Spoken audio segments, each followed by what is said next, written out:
तो आज का जो हमारा टॉपिक है दैट इज़ फाइनेंशियल मैनेजमेंट। पूरा फाइनेंशियल मैनेजमेंट चैप्टर हम विद इन 15-20 मिनट्स रिवाइज कर लेंगे, ठीक है। तो सबसे पहले आती है definition of financial management. Financial management में बेसिकली 3 डिसीजंस लेते हैं। एक होता है फाइनेंसिंग डिसीजन, मतलब कि पैसे कहाँ से लें। दूसरा होता है इन्वेस्टिंग डिसीजन, मतलब पैसे कहाँ लगाएं। और तीसरा होता है डिविडेंड डिसीजन, पैसे लगा के जो कमाया है वो जो कमाई है उसको हम बांटें या उस पैसे को फिर से बिजनेस में री इन्वेस्ट कर दें, ठीक है। फिर आता है इसमें objectives of financial management. Financial management करते क्यों हैं, मतलब क्या ऑब्जेक्टिव होता है, ये कर रहे हैं तो क्या इससे हम निकालने की कोशिश कर रहे हैं कि कॉस्ट हमारी बहुत ही ऑप्टिमल कॉस्ट हो, कम से कम जितनी कॉस्ट हम लगा पाएँ उतनी कॉस्ट हमारी लगे। सेकेंडली, हम जो फंड्स हैं उनको बहुत अच्छे से यूटिलाइज करें, एक इफेक्टिव जगह हम इन्वेस्ट करें।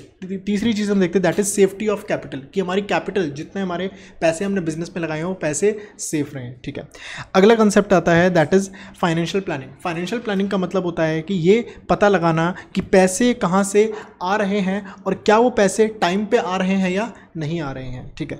क्या ऑब्जेक्टिव होता है फाइनेंशियल प्लानिंग का, this is a very important question जो कि बोर्ड में पूछा जा सकता है। फाइनेंशियल मैनेजमेंट के 2 ही ऑब्जेक्टिव है, इन 2 के अलावा कोई भी ऑब्जेक्टिव नहीं है। पहला ऑब्जेक्टिव है कि जब पैसे चाहिए तब हमारे पास अवेलेबल हों, और दूसरा ज़्यादा पैसे ना रेज करें, क्योंकि देखो ज़्यादा पैसे रेज करेंगे तो उसकी कॉस्ट ज़्यादा हो जाएगी, और अगर कम रेज करेंगे तो उस केस में हमारा प्रोजेक्ट पूरा नहीं हो पाएगा। तो पहला ऑब्जेक्टिव है जब पैसे चाहिए तब उसकी अवेलेबिलिटी हो, और दूसरा अननेसेसरी कैपिटल रेज ना कर सकें, उससे क्या होगा, हमारी कॉस्ट ज़्यादा हो जाएगी।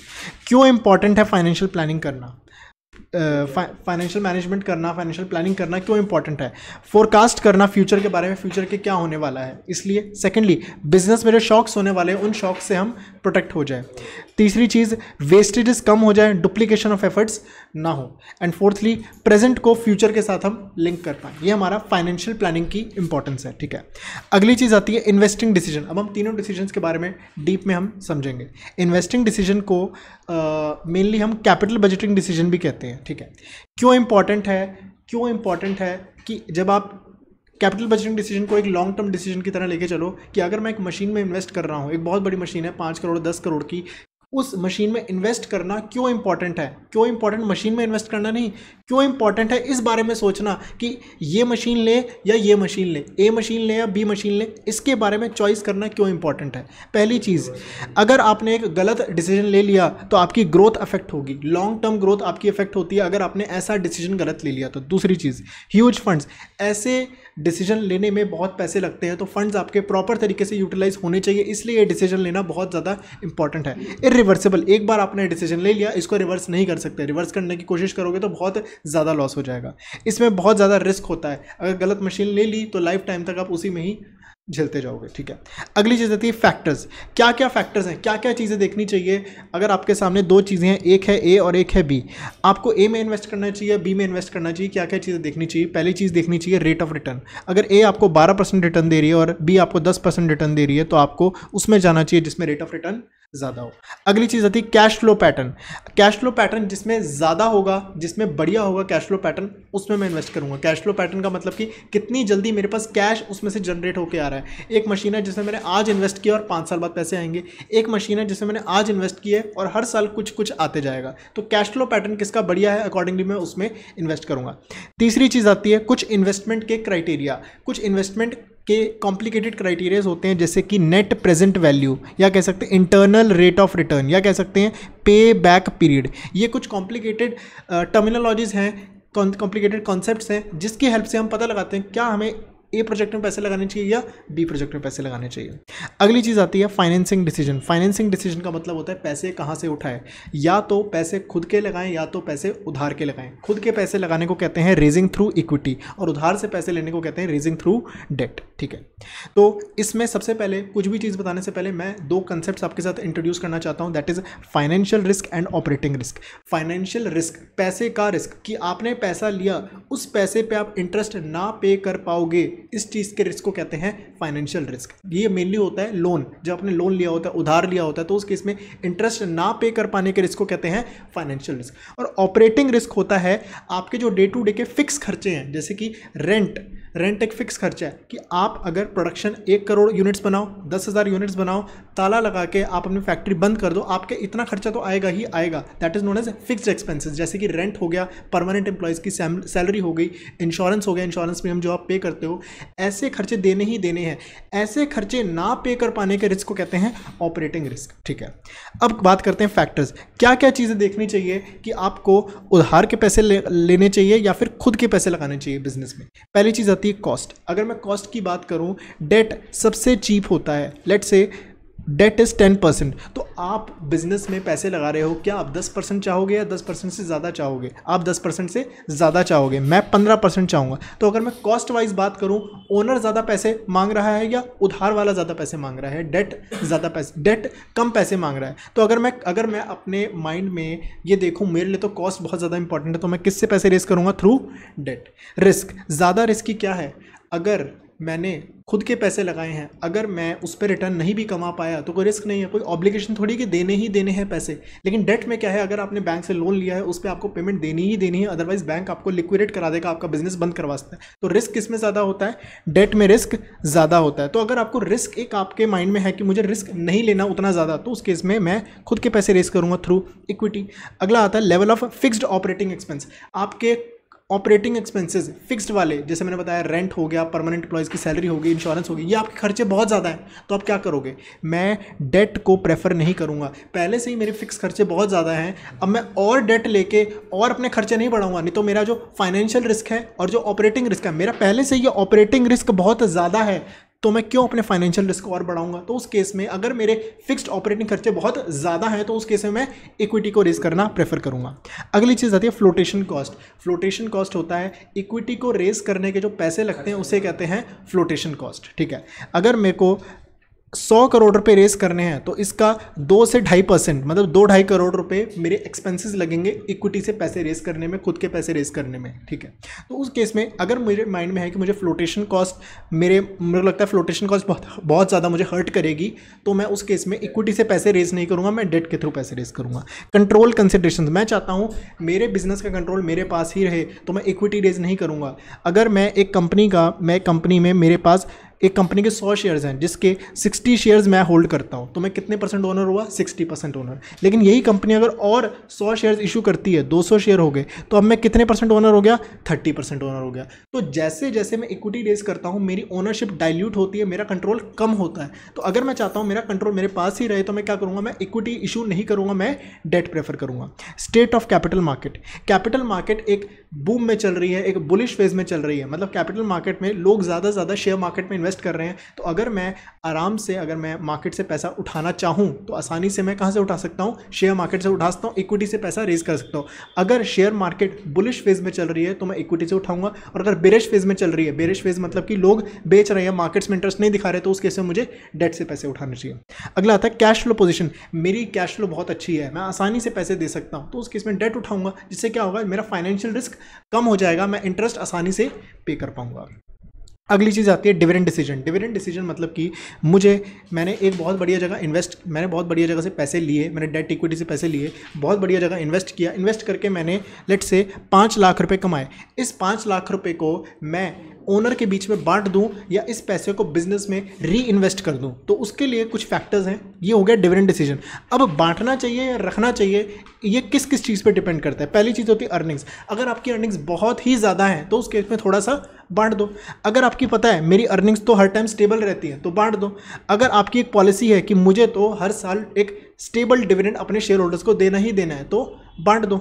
अगली चीज़ ग्रोथ अपॉर्चुनिटी। अगर आपको लगता है अगर ये पैसे मैं अपने शेयर होल्डर्स को दे दूं, अपने मालिकों को दे दूं, तो उस केस में वो 10% 15% कमा लेंगे, लेकिन मेरे पास एक ऐसी अपॉर्चुनिटी है, मैं अगर इस पैसे को खुद इन्वेस्ट करूं तो मैं 20% 25% कमा सकता हूं, और मैं वहां इन्वेस्ट करूंगा तो अल्टीमेटली जो शेयर होल्डर है उसका शेयर प्राइस 20% से 25% से बढ़ेगा। तो मुझे क्या करना चाहिए? मुझे बांटना नहीं चाहिए, मुझे री इन्वेस्ट करना चाहिए बिजनेस में। Cash flow position. मेरे पास बहुत ज़्यादा कैश है, तो क्या करना चाहिए? अरे बांट तो क्या रखोगे? फालतू कैश है, ग्रोथ अपॉर्चुनिटी भी नहीं है, तो क्या करना चाहिए? उस कैश को बांट दो। Share holder preference. आप शेयर होल्डर इन जनरल क्या चाहते हैं कि डिविडेंड बांटे या ना बांटे, डिपेंडिंग ऑन दैट। अगर चाहते हैं तो बांट दो, नहीं चाहते तो री इन्वेस्ट कर दो। अगली चीज़ आती है टैक्सेशन। डिविडेंड डिस्ट्रीब्यूट करने पे एक टैक्स लगता है जिसे कहते हैं डिविडेंड डिस्ट्रीब्यूशन टैक्स, DDT। अगर डिविडेंड डिस्ट्रीब्यूशन का टैक्स बहुत ज़्यादा है तो मैं नहीं बांटूंगा, नहीं तो मैं यहाँ पे 100 रुपये दे रहा हूँ, पहुँच वहाँ 80 रुपये रहे हैं तो फ़ायदा नहीं है। इससे बढ़िया मैं उसको अच्छी जगह इन्वेस्ट करके शेयर प्राइस को ही इंप्रूव कर दूंगा, जिससे क्या होगा, वो टैक्स मेरा सेव हो जाएगा। अगर टैक्स ज़्यादा है तो बांटना नहीं चाहिए, टैक्स कम है तो बांट सकते हैं। स्टॉक मार्केट रिएक्शन, मेरे डिविडेंड बांटने पर जनरली ऐसा होता है, डिविडेंड बांटने पर कंपनी को अच्छा देखा जाता है कि कंपनी अपना प्रॉफिट्स अपने शेयर होल्डर्स के बीच में बांट रही है। तो अगर लगता है कि मेरे डिविडेंड बांटने से, जो कि जनरली सही होता है, डिविडेंड बांटने से स्टॉक मार्केट अच्छा रिएक्ट करेगी तो मुझे डिविडेंड बांट देना चाहिए। एक्सेस टू कैपिटल मार्केट, क्या मेरे पास इतना हक है कि मैं मार्केट से पैसे उठाऊं तो मुझे पैसे मिल जाएंगे? अगर ऐसा है तो एक काम करो ना, ये पैसे का क्या करोगे, जब पैसे चाहिए तब रेज कर लेना, अभी इस पैसे को बांट दो और जब पैसे की रिक्वायरमेंट हो, शेयर मार्केट तो आपके सामने खुली है, आप वहाँ से पैसे आसानी से रेज कर सकते हो। अगला आता है लीगल कंस्ट्रेंट्स। लीगल कंस्ट्रेंट्स का मतलब होता है लॉ में ऐसा लिखा है कि आप नहीं कर सकते, मतलब लॉ में लिखा है कि इससे ज़्यादा डिविडेंड नहीं दे सकते। I am not going into the legalities कि क्या लिखा है, कितना नहीं दे सकते, वो सिलेबस में, करिकुलम में आपके नहीं है। Just we have to understand कि लॉ रिस्ट्रिक्शन लगाती है कि इससे ज़्यादा आप डिविडेंड को डिस्ट्रीब्यूट नहीं कर सकते। कुछ परसेंटेज 15%, 20%, 10.5%, इस तरीके से कुछ परसेंटेज डिसाइडेड है कि आपको इतने परसेंट से ज़्यादा आप डिस्ट्रीब्यूट नहीं कर सकते। अगली चीज़ आती है कॉन्ट्रैक्चुअल कंस्ट्रेंट। आपने बैंक से 5 करोड़ का लोन लिया और बैंक को डर है कि ये लोन को टाइम पे कर पाएंगे, प्रिंसिपल अमाउंट, इंटरेस्ट अमाउंट पे कर पाएंगे, नहीं कर पाएंगे। ये देखा, ये कंपनी तो बार बार डिविडेंड बांटती जाती है, हमारे लिए तो पैसे बचेंगे नहीं।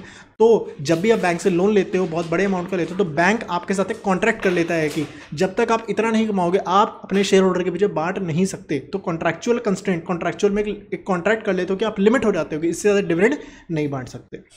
अगली चीज़ आती है कैपिटल स्ट्रक्चर। कैपिटल स्ट्रक्चर का मतलब होता है आपके पास कितना डेट है और कितना इक्विटी है। लेट्स से 40% मेरा उधार का पैसा है और 60% मेरा खुद का पैसा है। इसको मेजर करने के लिए 2 रेशियोज़ है, एक होती है डेट टू इक्विटी रेशियो और एक होता है debt upon capital employed. Capital employed वही हो गया, डेट प्लस इक्विटी, ठीक है। इससे हम मेजर कर सकते हैं कि हमारा कैपिटल स्ट्रक्चर बढ़िया है, क्या है, कैसे है, ठीक है। अगली चीज़ आती है फाइनेंशियल लेवरेज। फाइनेंशियल लेवरेज का मतलब होता है कि आप ज़्यादा डेट ले रहे हो। लेवरेज का मतलब होता है फ़ायदा उठाना, कि आप ज़्यादा लोन ले रहे हो, सस्ता लोन ले रहे हो, क्योंकि देखो लोन तो सस्ता होता है, अभी हमने ऊपर देखा 10% लोन ले रहे हो और 10% लोन से 25% आप कमा रहे हो, तो जो एक्स्ट्रा 15% है ये किसको मिलेगा? हमारे शेयर होल्डर्स को। और शेयर होल्डर्स को मिलेगा तो शेयर होल्डर की जो वेल्थ है वो बढ़ जाएगी। वेल्थ बढ़ना मतलब क्या? शेयर प्राइस बढ़ जाएगा। और पूरे फाइनेंशियल मैनेजमेंट का एक ही एम है, शेयर होल्डर वेल्थ मैक्सिमाइजेशन, ठीक है। क्या क्या फैक्टर्स किस किस चीज़ पे डिपेंड करता है? मेरे पास डेट होना चाहिए या इक्विटी होना चाहिए, कितना डेट होना चाहिए, कितना इक्विटी होना चाहिए। ये ऑलमोस्ट सेम फैक्टर्स है जो कि हमने अभी हमने पढ़े हैं, बाकी फिर भी एक बार इसको मैं रिपीट कर देता हूँ। रिस्क, अगर आपको लगता है मुझे रिस्क ज़्यादा नहीं लेना, रिस्की ज़्यादा क्या होता है, डेट ज़्यादा रिस्की होता है, उसको पैसे देने ही पड़ेंगे, तो मैं इक्विटी को प्रेफर करूँगा। मुझे सस्ता चीज़ चाहिए तो सस्ता क्या होता है? डेट होता है। अगर टैक्स बहुत ज़्यादा है तो उस केस में मुझे डेट लेना चाहिए। क्यों? क्योंकि डेट के ऊपर जो इंटरेस्ट होता है वो एक टैक्स डिडक्टेबल एक्सपेंस होता है। दैट्स वाई आपकी टैक्स सेविंग होती है अगर आप डेट रेज करते हो, अगर टैक्स रेट अगर आपका ज़्यादा है तो। ROI, अगर आपकी रिटर्न अगर 10% का लोन है और आपको लगता है मैं 15% कमा लूँगा तो डेट लो ना। अगर आपको लगता है मैं रिटर्न 8% कमाऊँगा तो डेट मत लो, ठीक है ना। अगली चीज़ आती है कैश फ्लो। आपको लगता है मेरे पास पैसे बहुत है, मैं आसानी से पे कर पाऊंगा तो डेट लेना चाहिए। अगर आपको लगता है फ्लोटेशन कॉस्ट माइंड में, यार पैसे बहुत ज़्यादा लग जाएंगे इक्विटी रेस करने में, फ्लोटेशन कॉस्ट लगती है तो मैं डेट रेस करूंगा। कंट्रोल, मैं चाहता हूँ कंट्रोल मेरे पास ही रहे, मैं क्या रेस करूंगा? मैं डेट रेस करूंगा। फ्लेक्सिबिलिटी, मतलब देखो एक होती है लिमिट कि आपने एक फर्म ने 2 करोड़, 3 करोड़, 5 करोड़, 10 करोड़ का लोन लिया, लेकिन एक लिमिट होती है, उससे ज़्यादा लोन लेने पर लोग कंपनी को बहुत ज़्यादा रिस्की देखते हैं। तो आप अगर अपनी वो लिमिट पूरी तरह से यूटिलाइज कर दोगे तो अगर आपको जब अर्जेंसी में आपको पैसे चाहिए होंगे तो आपको पैसे नहीं मिलेंगे। तो वो लिमिट, आप फ्लेक्सिबल रहो कि आप आसानी से आप पैसे रेज कर पाओ, तो उस लिमिट को ध्यान रखते हुए आपको डेट रेज नहीं करना चाहिए, ठीक है। अगला आता है interest coverage ratio. Interest coverage ratio बताता है अगर आप चाहो तो इंटरेस्ट को कितनी बार पे कर सकते हो। लेट्स से आपका इंटरेस्ट है 1 लाख और आपने कमाया 5 लाख, तो अगर आप चाहो तो इस इंटरेस्ट को 5 बार पे कर सकते हो। ये हायर द बेटर। अगर ये रेशियो आपकी हाई है तो आपको डेट रेज करना चाहिए। अगला आता है डेट सर्विस कवरेज रेशियो। मैंने वही 5 लाख कमाए, 1 लाख तो इंटरेस्ट देता हूँ, 1 लाख तो प्रिंसिपल देता हूँ, ठीक है ना। तो ये मेरा आ रहा है 2.5 टाइम्स। अगर मैं चाहूँ तो प्रिंसिपल अमाउंट और इंटरेस्ट अमाउंट 2.5 बार दे सकता हूँ। जितनी ज़्यादा रेशियो उतनी बढ़िया, और अगर ज़्यादा रेशियो है तो मुझे डेट रेज करना चाहिए। अगला आता है स्टॉक मार्केट रिएक्शन। अगर stock market condition, sorry, stock market की क्या कंडीशन है? अगर स्टॉक मार्केट बुलिश चल रही है तो उस केस में इजीली मैं किससे पैसे रेस कर सकता हूँ? इक्विटी से रेस करता हूँ। और अगर बेरिश चल रही है तो मुझे डेट से रेस करना चाहिए। कैपिटल स्ट्रक्चर ऑफ पीयर्स, मेरा जो कॉम्पिटिटर है मैंने देखा वो ना 80% तो खुद के पैसे लगाता है, 20% सेम लगाता है। अरे ये तो नंबर 1 है, ये ऐसा कर रहा है तो मुझे भी ऐसा करना चाहिए। एक तो हो गया ये व्यू। दूसरा, ये ऐसा कर रहा है लेकिन मैं इससे ज़्यादा होशियार हूँ, मैं इससे ज़्यादा बढ़िया कर सकता हूँ। मैं इसमें 95% मैं उधार के पैसे लगाऊंगा और 5% मैं खुद के पैसे लगाऊंगा। तो हो सकता है आप कॉम्पिटिटर को कॉपी करो, हो सकता है कॉम्पिटिटर के अलग स्टाइल में आप जाओ, ठीक है ना। अगला आता है रेगुलेटरी फ्रेमवर्क। कुछ लॉज हैं जो रिस्ट्रिक्ट करती हैं कि आप इससे ज़्यादा आप लोन नहीं ले सकते, इससे ज़्यादा आप डेट अपने फॉर्म में नहीं रख सकते। जनरली ये इम्पोजिशंस लगाया जाता है बैंक्स के ऊपर, इंश्योरेंस कंपनीज के ऊपर, ठीक है ना। This is not at all required कि क्या चाहिए होता है क्या नहीं चाहिए होता। रेगुलेटरी फ्रेमवर्क मतलब लॉ में लिखा है कि ये ज़्यादा लोन नहीं ले सकती, क्योंकि अगर बैंक्स बहुत ज़्यादा लोन लेने लग गए तो उस केस में अगर वो पैसे अगर वो किसी और को देते हैं, वो लोग अगर डिफ़ॉल्ट करेंगे तो उस डिफ़ॉल्ट का लॉस कौन झेलेंगे? हम डिपॉजिट होल्डर्स। इसलिए बैंक्स उसके बाद बंद हो सकते हैं, इसलिए बैंक्स के ऊपर लिमिट लगाई तो इससे ज़्यादा आप लोन नहीं ले सकते, ठीक है। अगली चीज़ आती है फिक्स्ड कैपिटल। फिक्स्ड कैपिटल का मतलब होता है आपके जो टैंजिबल एसेट्स हो गए वो बाय करने का जो चीज़ें होती हैं उन्हें हम कहते हैं फिक्स्ड कैपिटल। अब फिक्स्ड कैपिटल आपको ज़्यादा चाहिए या कम चाहिए? मैं ये नहीं कह रहा फिक्स्ड कैपिटल चाहिए, अब कौन सा फिक्स्ड एसेट चाहिए ये तो बात कर ली, लेकिन फिक्स्ड एसेट ले लिया, अब ये मुझे और ज़्यादा चाहिए या मुझे कम चाहिए, किस किस चीज़ पे डिपेंड करता है। मेरा नेचर ऑफ बिजनेस क्या है? दो तरह की चीज़ें होती हैं, एक होता है ट्रेडिंग, एक होता है मैन्युफैक्चरिंग। मैन्युफैक्चरिंग वाले को मशीन, लैंड, बिल्डिंग, प्लांट बहुत ज़्यादा चाहिए होते हैं। तो अगर आपका मैन्युफैक्चरिंग नेचर बिजनेस है तो उस केस में आपको ज़्यादा फिक्स्ड कैपिटल रिक्वायरमेंट होगी। और अगर आपका ट्रेडिंग है तो उस केस में आपको क्या, अब मशीन थोड़ी लगानी, आप तो सामान खरीदते हो और बेचते हो, तो उस केस में आपको कम चाहिए होगी फिक्स्ड कैपिटल की रिक्वायरमेंट, ठीक है। स्केल ऑफ ऑपरेशन, अगर आपका लार्ज स्केल बिजनेस है आपको ज़्यादा चाहिए होगी, लो स्केल बिजनेस है तो आपको, स्मॉल स्केल बिजनेस है तो आपको कम चाहिए होगी। चॉइस ऑफ टेक्निक, दो तरह की टेक्निक होती है, एक होती है लेबर इंटेंसिव और एक होती है कैपिटल इंटेंसिव। लेबर इंटेंसिव में लेबर ज़्यादा चाहिए होता है और लेबर ज़्यादा चाहिए तो मशीन कम चाहिए। मतलब ये, अगर आपकी लेबर इंटेंसिव टेक्निक है तो आपको कम फिक्स्ड कैपिटल चाहिए, और अगर आपकी कैपिटल इंटेंसिव जहाँ पे आपको मशीन ही बहुत ज़्यादा चाहिए होती है तो उस केस में आपको ज़्यादा कैपिटल की, फिक्स्ड कैपिटल की रिक्वायरमेंट होगी। टेक्नोलॉजिकल अपग्रेडेशन, आप एक ऐसी इंडस्ट्री में हो, फैशन इंडस्ट्री में हो कि आपकी जो मशीन्स है वो आउटडेटेड हो जाती है, आपको बार बार नई मशीन्स लेनी होती है, तो उस केस में आपको फिक्स्ड कैपिटल की रिक्वायरमेंट ज़्यादा चाहिए होगी। और ज़्यादा टेक्नोलॉजी वगैरह ज़्यादा अपग्रेड नहीं होती तो उस केस में आपको रिक्वायरमेंट कम चाहिए होगी। आपको लगता है मुझे अपने बिजनेस को और एक्सपैंड करना है, ग्रो करना है, तो आपको ज़्यादा रिक्वायरमेंट होगी। डाइवर्सिफिकेशन, आपको लगता है कि मुझे अपने बिजनेस को और प्रोडक्ट लाइंस में डालना है, जैसे कि रिलायंस की बात करें, Reliance into oil, Reliance into Jio, Reliance into e commerce also, तो अगर वो ज़्यादा एक्सपैंड करना चाहता है तो उसको फिक्स्ड कैपिटल की रिक्वायरमेंट ज़्यादा होगी। अगला था फाइनेंसिंग ऑल्टरनेटिव, आपके पास ऑप्शन है कि आप इस चीज़ को लीज पे, उधार पे, रेंट पे ले सकते हो। तो इसका मतलब कि अगर मेरे को 5 करोड़ की एक मशीन लेनी है तो उसका रेंट है 5 लाख पर मंथ, तो मैं क्या करूँगा, मैं 5 लाख, मेरे पास ऑल्टरनेट है, मेरे पास ऑप्शन है कि मैं उसको लीज पे ले सकता हूँ, रेंट पे ले सकता हूँ। तो अगर मैं उसे रेंट पे लूँगा तो मेरी फिक्स्ड कैपिटल की रिक्वायरमेंट बहुत कम होगी।